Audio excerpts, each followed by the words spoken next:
If you're not motivated by some inner light and understanding, if you're not grounded as a complete whole person, and you want to do something selfish, do you know you can't do it unless you find somebody who agrees with you and lets you do it? Do you know why people get married? Because man marries his mother to let him do what he wants. Men can't be motivated. They cannot get what they want in life unless they have someone to justify it and to motivate them towards it, and to free them from their conscience to have it. They also need their psychologist to justify their way of life, you know.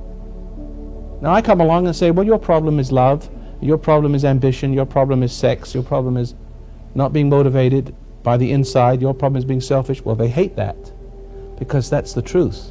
They don't want it, that paralyzes them again, so they rush to their authorities. They rush out to their psychiatrists and their professors, you see, to soothe it over. They listen to their preachers preach to their itching ears. They hear what they want to hear.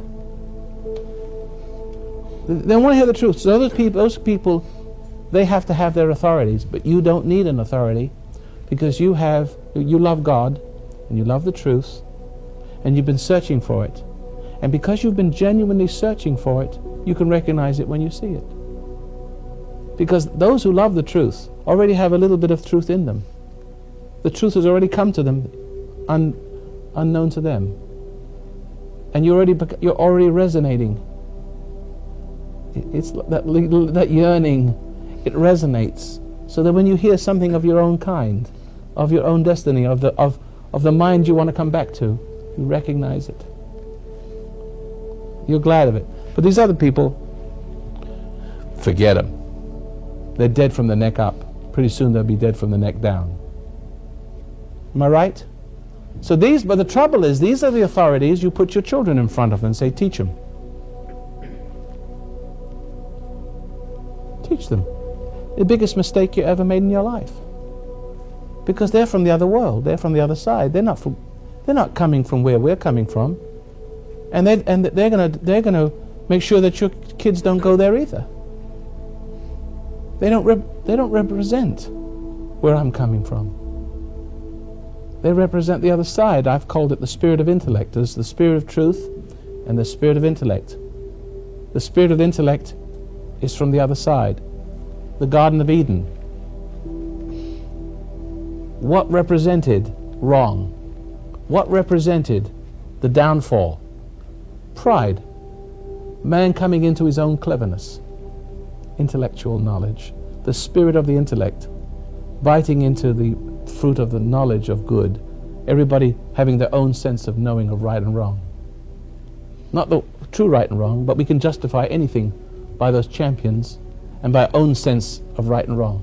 What we think to be the truth has something to do with what we want. If we want it, it must be the truth. So let's find somebody who has scientific evidence that agrees with that. Smoking's not wrong, is it, Joe? Right?